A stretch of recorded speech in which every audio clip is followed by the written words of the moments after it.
जय हिंद. हा पामार आपणासारखाच या भारत देशाचा एक मालक ॲडव्होकेट खतीब वकील. आज तारीख आहे 19 मे 2021 इसवी सन आणि आजच्या या व्हिडिओचा विषय आहे मराठा आरक्षण, त्यावरील सुप्रीम कोर्टाचा अंतिम न्यायनिर्णय, याचं विश्लेषण, त्यावर मत प्रदर्शन. तर पाहूया मराठा आरक्षणाबाबत आपल्या भारत देशाच्या सुप्रीम कोर्टाने नुकताच काय न्याय निवाडा दिलेला आहे तो. तर सर्वप्रथम हे पाहूया की मराठा आरक्षणाला सुप्रीम कोर्टापर्यंत आव्हान कोणी दिलं होतं. तर त्या सर्व प्रकरणांची नावं आणि क्रमांक असे आहेत. दिवाणी पुनर्वाद क्रमांक 3123 वर्ष 2020 डॉक्टर जयश्री लक्ष्मणराव पाटील विरुद्ध मुख्यमंत्री महाराष्ट्र राज्य वगैरे. दिवाणी पुनर्वाद क्रमांक 3124 वर्ष 2020 संजीत शुक्ला विरुद्ध महाराष्ट्र शासन. दिवाणी पुनर्वाद क्रमांक 3133 वर्ष 2020 कृष्णाजी दत्तात्रय मोरे विरुद्ध जयश्री लक्ष्मण पाटील वगैरे. दिवाणी पुनर्वाद क्रमांक 3134 वर्ष 2020 मधुश्री नंदकिशोर जेठलिया वगैरे विरुद्ध महाराष्ट्र राज्य. दिवाणी पुनर्वाद क्रमांक 3131 वर्ष 2020 देवेंद्र रूपचंद्र जैन विरुद्ध महाराष्ट्र शासन. दिवाणी पुनर्वाद क्रमांक 3129 वर्ष 2020 कमलाकर श्री किशन दरोडे उर्फ दरवडे विरुद्ध महाराष्ट्र शासन. दिवाणी याचिका क्रमांक 915 वर्ष 2020 देशमुख ईशा गिरीश विरुद्ध महाराष्ट्र शासन. याचिका क्रमांक 504 वर्ष 2020 आदित्य बिमल शास्त्री विरुद्ध महाराष्ट्र शासन. याचिका क्रमांक 914 वर्ष 2020 अमिता ललित गुगले विरुद्ध महाराष्ट्र शासन. दिवाणी पुनर्वाद क्रमांक 3127 वर्ष 2020 सागर दामोदर सारडा विरुद्ध महाराष्ट्र शासन. दिवाणी पुनर्वाद क्रमांक 3126 वर्ष 2020 मोहम्मद सईद नूरी शफी अहमद विरुद्ध महाराष्ट्र शासन. दिवाणी पुनर्वाद क्रमांक 3125 वर्ष 2020 डॉक्टर उदय गोविंदराज ढोपले विरुद्ध महाराष्ट्र शासन. दिवाणी पुनर्वाद क्रमांक 3128 वर्ष 2020 विष्णुजी पी मिश्रा विरुद्ध महाराष्ट्र शासन. दिवाणी पुनर्वाद क्रमांक 3130 वर्ष 2020 रुचिता जितेन कुलकर्णी विरुद्ध महाराष्ट्र शासन. याचिका क्रमांक 938 वर्ष 2020 शिवसंग्राम वगैरे विरुद्ध भारत संघराज्य व इतर.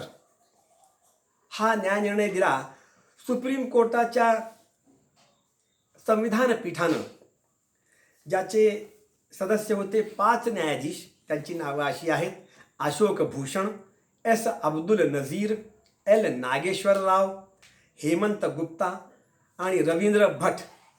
या न्यायनिवाड्यामध्ये मुख्य विषय असा होता की भारतीय संविधान अनुच्छेद 15 उपअनुच्छेद 4 अन्वये सामाजिक व शैक्षणिकदृष्ट्या मागास नागरिकांचे कल्याण आणि अनुच्छेद 16 उपअनुच्छेद 4 अन्वये मागासवर्गीय नागरिकांसाठी आरक्षण आणि यासोबतच भारतीय संविधान 102वी दुरुस्ती कायदा 2018 वरील सर्व अपिलामध्ये मुंबई उच्च न्यायालयाने तारीख 27/6/2019 रोजी दिलेल्या सामायिक न्यायनिर्णयाला आव्हान दिले गेले होते. मुंबई हायकोर्टासमोर वर्ष 2014 ते वर्ष 2019 या कालावधीमध्ये वेगवेगळ्या याचिका दाखल झाल्या होत्या. त्यामध्ये महाराष्ट्र शासनाद्वारा पारित 2 अध्यादेशांना आवाहन दिले गेले होते. पहिला अध्यादेश क्रमांक 13 वर्ष 2014 ज्याद्वारे मराठा समाजाला 16% जागा राखीव ठेवण्यात आलेल्या होत्या. आणि अध्यादेश क्रमांक 14 वर्ष 2014 याद्वारे 52 मुस्लिम जातींना महाराष्ट्र सरकारमधील सरकारी नोकऱ्यामध्ये आणि शैक्षणिक संस्थांमध्ये 5% जागा या राखीव ठेवण्यात आलेल्या होत्या. म्हणजेच महाराष्ट्र राज्य शैक्षणिक आणि सामाजिकदृष्ट्या मागास प्रवर्गासाठी राज्यातील शैक्षणिक संस्थांमध्ये प्रवेश आणि राज्यातील सरकारी नोकऱ्यामध्ये नियुक्ती आरक्षण कायदा वर्ष 2014 आणि महाराष्ट्र राज्य सामाजिक आणि शैक्षणिकदृष्ट्या मागासवर्ग राज्यातील शैक्षणिक संस्थांमध्ये प्रवेश आणि राज्यांतर्गत सरकारी नोकऱ्यांमध्ये नियुक्ती आरक्षण कायदा 2018 या दोन्ही कायद्यांच्या आणि संविधानाचा अर्थ लावण्याच्या अत्यंत महत्त्वाचा अशा कायद्यांचा प्रश्न असल्यामुळे सुप्रीम कोर्टाने केंद्र सरकारला आणि आपल्या भारत देशातील सर्व राज्यांना त्यांचे म्हणणे मांडण्यासाठी नोटीस काढली. या खटल्याची सुनावणी सुरू झाली प्रत्यक्षरित्या 15 मार्च 2021 रोजी आणि संपली 26 मार्च 2021 रोजी. सुप्रीम कोर्टाने यामध्ये पुढील प्रमाणे वादाचे मुद्दे किंवा प्रश्न निश्चित केले. कित्येक मुद्दे आहेत, परंतु त्यामध्ये आपल्या व्हिडिओसाठी जे महत्त्वाचे आहेत तेवढेच हा पामर वाचत आहे. मुद्दा असा आहे: 1. इंदिरा साहनी विरुद्ध भारत संघराज्य वर्ष 1992 या न्यायनिवाड्यामधील जो न्यायनिर्णय आहे हा त्यानंतरच्या संविधानातील दुरुस्त्या, न्यायनिर्णय आणि समाजाच्या बदललेल्या सामाजिक परिस्थितीनुसार एखाद्या मोठ्या खंडपीठाकडे पुनर्विचारासाठी पाठवावा का. पुढचा मुद्दा असा होता महाराष्ट्र कायदा 2018 दुरुस्ती 2019 की ज्याद्वारे 12% व 13% राखीव जागा या 50% सामाजिक आरक्षणापेक्षा जास्त देतो हा इंदिरा साहनी खटल्यात नमूद विशेष परिस्थिती म्हणजे स्पेशल सर्कमस्टन्सेसमध्ये मोडतो का. पुढचा मुद्दा असा होता की महाराष्ट्र सरकार हे महाराष्ट्र राज्य मागासवर्गीय आयोग म्हणजेच MG गायकवाड आयोग याद्वारा सादर केलेल्या अहवालावर आधारित इंदिरा साहनी न्यायनिवाड्याने ठरवून दिलेल्या असाधारण आणि विशेष परिस्थिती या चौकटीत बसतो असा मामला महाराष्ट्र सरकार हे सादर करू शकते का. भारतीय संविधानाच्या अनुच्छेद 16 उपअनुच्छेद 4 अन्वये राज्य आणि केंद्र शासनाला ज्या मागास नागरिकांच्या कोणत्याही वर्गाचे प्रतिनिधित्व हे राज्यसेवेमध्ये पर्याप्त नसेल अशा नागरिकांच्या वर्गासाठी राज्यसेवेत नियुक्त्या अथवा पदांच्या आरक्षणासाठी तरतुदी करण्याचा अधिकार आहे. तर आपल्या भारत देशाच्या राष्ट्राध्यक्षांनी संविधानाच्या अनुच्छेद 240 अन्वये सामाजिक आणि शैक्षणिकदृष्ट्या मागास वर्गांची स्थिती तपासण्यासाठी पुढील प्रमाणे आयोग नेमले. पहिला राष्ट्रीय मागासवर्ग आयोग, ज्याला काका कालेलकर आयोग म्हणतात, त्याने सादर केला त्याचा अहवाल तारीख 30/3/1955 रोजी. त्यामध्ये कालेलकर आयोगाने असं सुस्पष्टपणे निष्कर्ष नोंदवला की महाराष्ट्रामध्ये ब्राह्मण समाजाशिवाय मराठा समाजाने असा दावा केला आहे की तो खेड्यातील सत्ताधारी वर्ग आहे आणि प्रभू जो इतर सर्व जातीवर वर्चस्व राखतो हे 3 समाज पुढारलेले आहेत. मुंबई राज्यात मराठा समाज हा इतर मागासवर्गीय आढळलेला नाही. त्यानंतर महाराष्ट्र सरकारने BD देशमुख समिती स्थापन केली. त्या समितीची कार्यकक्षा अशी होती की महाराष्ट्र राज्यातील इतर मागासवर्गीयांची व्याख्या करणे व त्यांच्या विकासाकरता पावले उचलण्यासाठी शिफारसी करणे. देशमुख समितीने महाराष्ट्र सरकारला आपला अहवाल सादर केला तारीख 14/11/1961 रोजी. या BD देशमुख समितीला महाराष्ट्र राज्यातील मराठा समाज हा मागासवर्गीय आढळला नाही. सबब महाराष्ट्राने 180 जमातींची एकत्रित इतर मागासवर्गीय सूची तारीख 13/8/1967 रोजी जाहीर केली. त्यामध्ये मराठा समाजाचा समावेश नव्हता, परंतु अनुसूची क्रमांक 87 वर कुणबी या समाजाचा इतर मागासवर्गीय समाजामध्ये महाराष्ट्र सरकारने समावेश केलेला होता. त्यानंतर भारत देशाच्या राष्ट्राध्यक्षांनी तारीख 31 डिसेंबर 1979 रोजी दुसरा राष्ट्रीय मागासवर्गीय आयोग म्हणजेच मंडल आयोग स्थापन केला. या मंडल अहवालाने मराठा समाजाचा समावेश हिंदूमधील पुढारलेल्या जातीत केला. यांनी हा अहवाल सादर केला तारीख 25/2/1980 रोजी आणि त्यामध्ये त्याने असा सुस्पष्टपणे निष्कर्ष नोंदवला की महाराष्ट्रामधील मराठा ही सामाजिक आणि शैक्षणिकदृष्ट्या मागासवर्गीय जात नसून सामाजिकदृष्ट्या पुढारलेली आणि अत्यंत प्रतिष्ठित अशी जात आहे. त्यानंतर तारीख 16/11/1992 रोजी भारताच्या सुप्रीम कोर्टाने त्याच्या 9 न्यायाधीशांच्या खंडपीठाद्वारा इंदिरा साहनी विरुद्ध भारतीय संघराज्य या न्यायनिवाड्याद्वारे भारत सरकारला आणि भारत देशातील सर्व राज्यांना इतर मागासवर्गांबाबत कायमस्वरूपी आयोग सादर करण्याचे स्थापन करण्याचे निर्देश दिले. त्यानंतर महाराष्ट्र सरकारने R.M. बापट यांच्या अध्यक्षतेखाली महाराष्ट्र राज्य इतर मागासवर्गीय आयोग स्थापन केला. त्याने त्याचा अहवाल दिला तारीख 25/7/2008 रोजी आणि त्याने असा सुस्पष्ट आणि ठाम अहवाल सादर केला की मराठा समाज हा पुढारलेला समाज असल्यामुळे त्याचा म्हणजेच मराठा समाजाचा समावेश इतर मागासवर्गीय यादीमध्ये करता येणार नाही. दरम्यान महाराष्ट्र राज्य इतर मागासवर्गीय आयोगाने त्याला महाराष्ट्र सरकारने आयोगाच्या तारीख 25/7/2008 रोजीच्या निष्कर्षांचे म्हणजेच B.D. देशमुख समितीच्या अहवालाचे पुनर्विलोकन करण्याची विनंती केली होती. ती फेटाळली. तिचं कारण त्या आयोगाने असं दिलं की मराठा समाज हा पुढारलेला समाज आहे. त्यानंतर महाराष्ट्र राज्य इतर मागासवर्गीय आयोग हा कायदेशीर आयोगात अस्तित्वात असून सुद्धा महाराष्ट्र सरकारने तत्कालीन मंत्री नारायण राणे यांची एक विशेष समिती नेमून तिला मराठा समाजाबाबत अहवाल देण्यास सांगितले. राणे समितीने तारीख 26/2/2014 रोजी महाराष्ट्र सरकारला अहवाल सादर केला आणि अशी शिफारस केली की भारतीय संविधानाच्या अनुच्छेद 15 उपअनुच्छेद 4 आणि अनुच्छेद 16 उपअनुच्छेद 4 अन्वये मराठा समाजाला विशेष आरक्षण देण्यात यावे. सबब महाराष्ट्र सरकारने तारीख 29/7/2014 रोजी एक अध्यादेश क्रमांक 13/2014 पारित केला आणि त्याद्वारे मराठा समाजाला अनुदानित आणि विनाअनुदानित शैक्षणिक संस्थांमध्ये आणि राज्याच्या सरकारी नोकऱ्यामध्ये 16% राखीव जागांची तरतूद केली. त्यानंतर तारीख 30/6/2017 रोजी महाराष्ट्र सरकारने महाराष्ट्र राज्य मागासवर्गीय आयोगाला मराठा समाजाच्या सद्यस्थितीबाबत अहवाल देण्यास सांगितले. परंतु तत्कालीन आयोगाचे अध्यक्ष न्यायमूर्ती म्हसे हे वारले आणि त्यांच्या जागी न्यायमूर्ती M.G. गायकवाड हे महाराष्ट्र राज्य मागासवर्गीय आयोगाचे अध्यक्ष म्हणून नियुक्त झाले.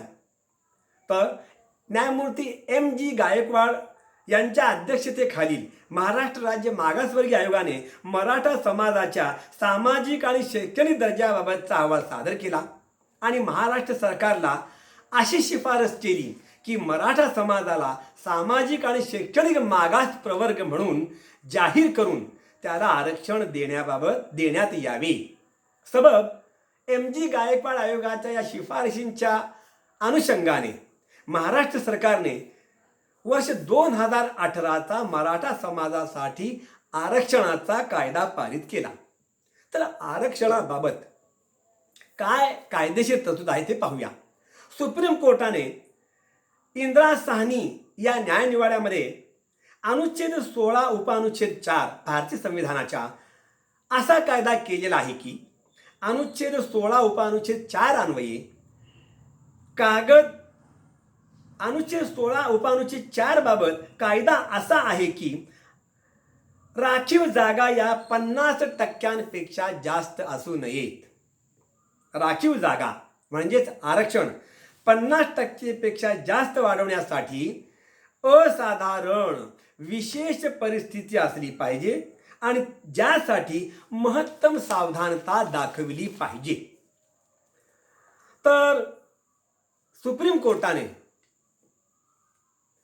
M.G. गायकवाड समितीचा अहवाल फेटाळला आणि मराठा समाज हा मागासवर्गीय नसून पुढारलेला आणि प्रतिष्ठित आहे असा निर्णय दिला. तर M.G. गायकवाड आयोगाने जी आकडेवारी दिलेली आहे त्या आकडेवारीचा सुप्रीम कोर्टाने आधार घेतलेला आहे. M.G. गायकवाड समितीने तारीख 1/8/2018 रोजी महाराष्ट्र राज्यामध्ये मराठा समाजाची शैक्षणिक, सामाजिक आणि आर्थिक स्थिती कशी होती याबाबत जी आकडेवारी दिली होती ती आकडेवारी पाहणे सुद्धा खूपच गरजेचं आहे की ज्याचा समावेश सुप्रीम कोर्टाच्या या न्यायनिवाड्यामध्ये आहे. तर तारीख 8/2018 रोजी महाराष्ट्र राज्यातील सरकारी नोकऱ्यातील ग्रेड ए म्हणजे श्रेणी अ मध्ये एकूण 49,190 अधिकाऱ्यांपैकी मराठा अधिकाऱ्यांची संख्या होती 9,321. म्हणजेच खुल्या प्रवर्गातील 33.23% लोक हे मराठा होते. त्यानंतर ग्रेड बी श्रेणी 2 मधील एकूण 31,193 पैकी मराठा समाजाचे 9,057 लोक खुल्या प्रवर्गापैकी होते. म्हणजेच 29.3% मराठा समाजाचे लोक होते.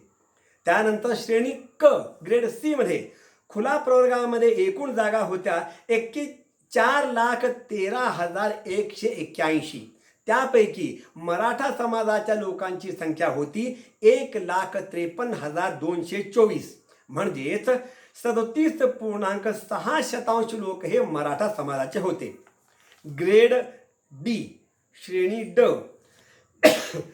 यामध्ये खुल्या प्रवर्गामध्ये 99,592 लोकांपैकी मराठा लोक होते 36,387.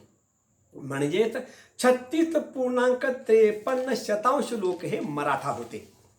सबब सरकारी नोकऱ्यामध्ये मागासवर्गीय प्रवर्गाला पुरेसे प्रतिनिधित्व नसावे या संवैधानिक पूर्व अटी आणि शर्तींची पूर्तता होत नाही. त्यानंतर MG गायकवाड आयोगाने जी पुढील आकडेवारी दिली ती देखील महत्त्वाची आहे. IAS मध्ये एकूण खुल्या प्रवर्गामध्ये अधिकारी होते 161. त्यापैकी 25 मराठा होते म्हणजेच 15.52%. IPS एकूण खुल्या प्रवर्गामध्ये 140 अधिकारी होते आणि त्यापैकी मराठा 39 होते म्हणजेच 27.85%.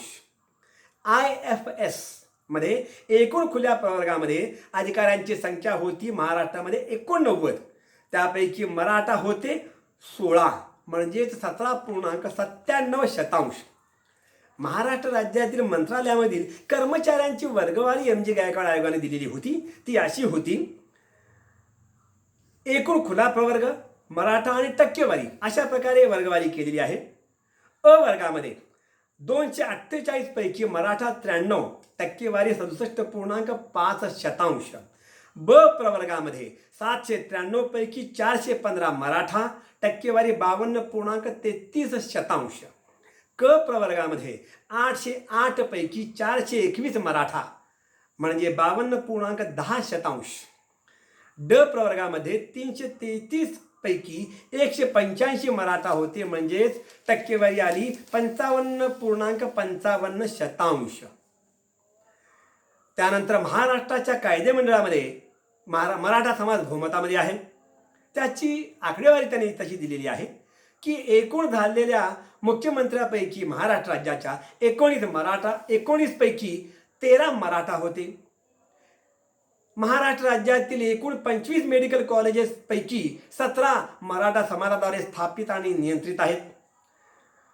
महाराष्ट्र राज्यातील एकूण 31 जिल्हा मध्यवर्ती सहकारी बँकांपैकी 24 सहकारी बँका, जिल्हा बँका या मराठा समाजाच्या अध्यक्षतेखाली आहेत. आणि महाराष्ट्र राज्यातील चालू सहकारी साखर कारखाने आहेत 161. त्यापैकी 86 सहकारी साखर कारखान्यांचे अध्यक्ष हे मराठा समाजाचे आहेत. त्यानंतर MG गायकवाड आयोगाने जी आकडेवारी दिलेली आहे ती अशी आहे की महाराष्ट्र राज्यामध्ये 3 शैक्षणिक वर्षे अर्थात वर्ष 2014-15, वर्ष 2015-16 आणि वर्ष 2016-17 मध्ये इंजिनिअरिंग कोर्सेसमध्ये प्रवेश घेतलेल्या विद्यार्थ्यांची संख्या त्यांनी दिलेली आहे. कोर्स एकूण आणि मराठा ही आकडेवारी अशी आहे.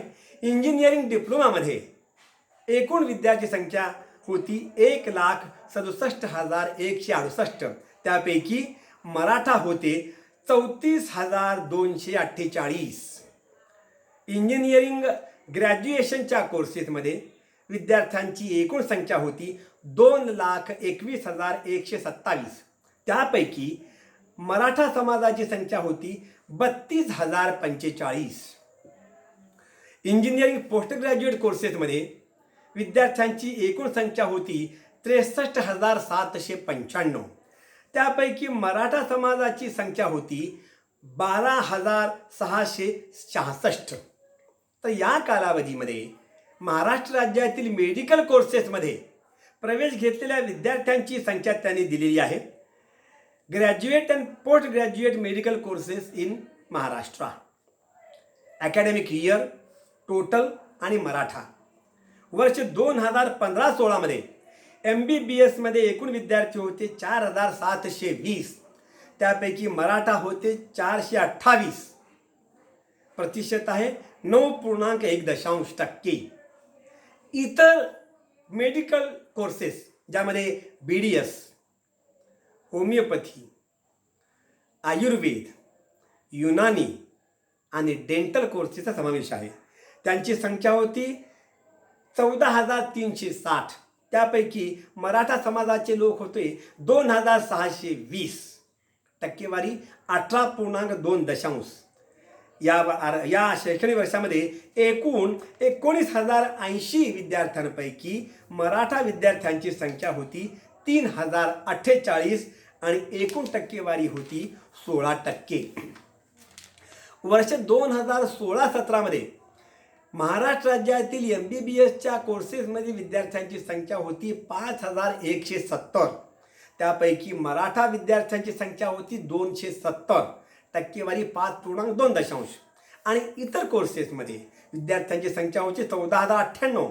त्यापैकी मराठा समाजाचे होते 1,059. टक्केवारी आली 7.5%.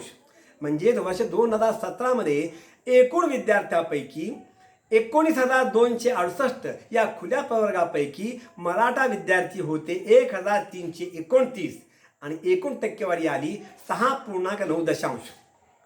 शैक्षणिक वर्ष 2017-18 MBBSच्या एकूण विद्यार्थ्यांची संख्या होती 5,170. त्यापैकी मराठा होते 293. टक्केवारी आली 5.7%. इतर कोर्सेसमध्ये विद्यार्थ्यांची संख्या होती 15,303. त्यापैकी मराठा संख्या होती 1,019. टक्केवारी होती 6.7%. म्हणजेच एकूण 20,473 विद्यार्थ्यांपैकी मराठा विद्यार्थ्यांची संख्या होती 1,312. टक्केवारी होती 6.4%. आणि इंजिनिअरिंग आणि मेडिकल कोर्सेस व्यतिरिक्त इतर जे ग्रॅज्युएशन कोर्सेस होते महाराष्ट्र राज्यामध्ये या कालावधीमध्ये त्यांची संख्यासुद्धा त्यांनी वर्षवार दिलेली आहे. वर्ष 2014-15 विद्यार्थ्यांची संख्या आहे 4,67,994. त्यापैकी मराठा विद्यार्थ्यांची संख्या होती 29,371. शैक्षणिक वर्ष 15-16 एकूण खुल्या प्रवर्गातील विद्यार्थ्यांची संख्या होती 5,04,184. त्यापैकी मराठा विद्यार्थ्यांची संख्या होती 28,725.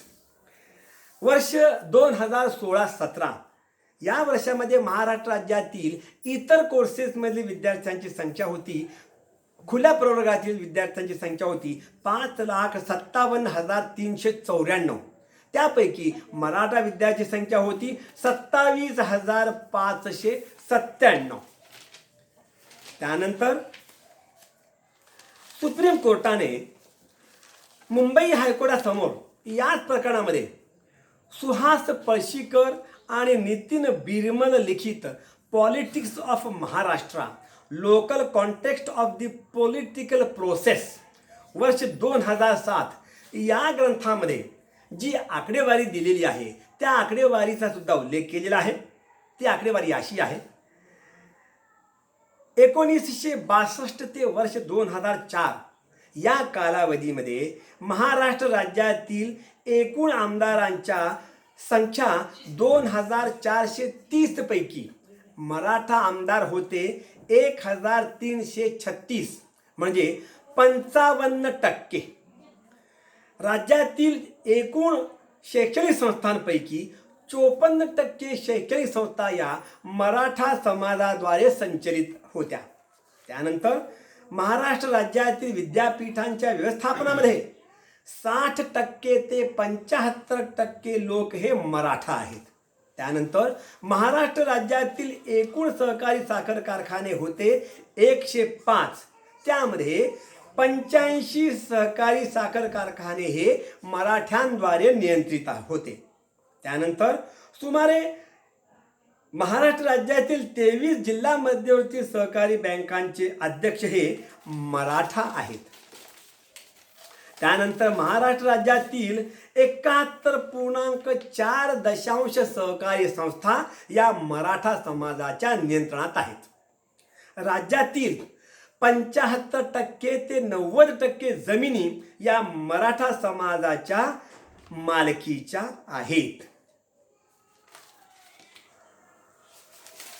तर ही आकडेवारी सुप्रीम कोर्टाने पाहिली, त्याची छाननी केली आणि त्याद्वारे सुप्रीम कोर्टाने असा निष्कर्ष नोंदवला की महाराष्ट्र राज्यामध्ये मराठा समाज हा मागासवर्गीय नसून शैक्षणिकदृष्ट्या सामाजिकदृष्ट्या पुढारलेला आणि प्रतिष्ठित समाज आहे.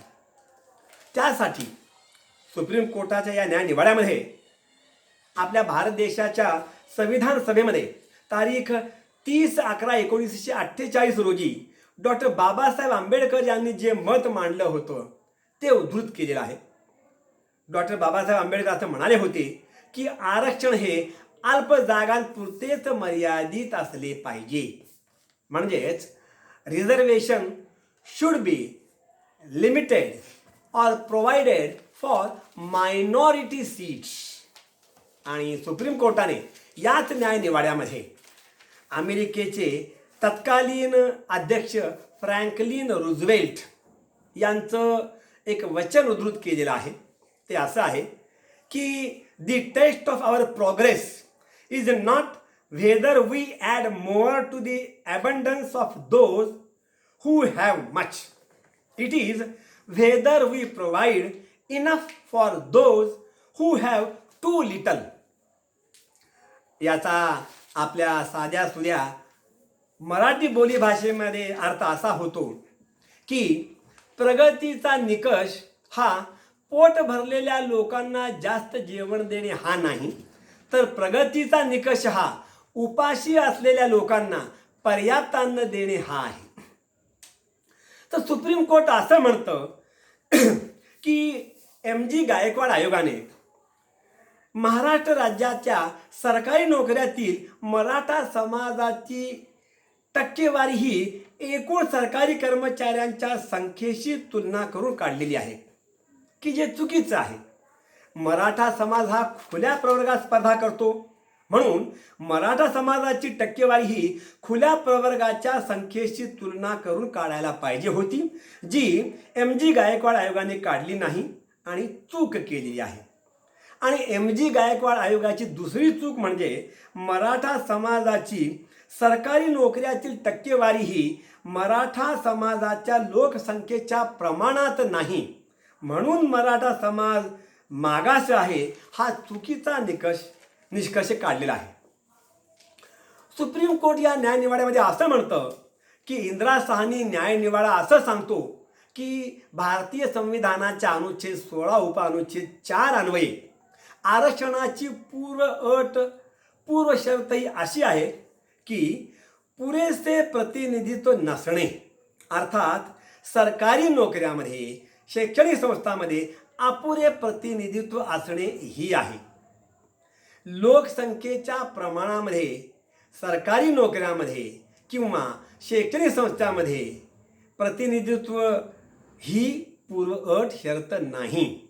सबब MG गायकवाड आयोगाने मराठा समाजाला त्याच्या संख्येच्या प्रमाणात सरकारी नोकऱ्यामध्ये प्रतिनिधित्व नसल्याने तो शैक्षणिकदृष्ट्या आणि सामाजिकदृष्ट्या मागास आहे, सबब त्यास आरक्षणाची गरज आहे, ही जी शिफारस केलेली होती ती चुकीची होती. आणि अशा चुकीच्या शिफारशीवर अवलंबून त्या अहवालाद्वारे महाराष्ट्र सरकारने तो स्वीकारला आणि मराठा समाजाला शासकीय नोकऱ्यामध्ये आणि शैक्षणिक संस्थांमध्ये मराठा समाजाच्या लोकसंख्येच्या प्रमाणामध्ये राखीव जागा ठेवण्यासाठी जो कायदा केला तो चुकीचा आहे.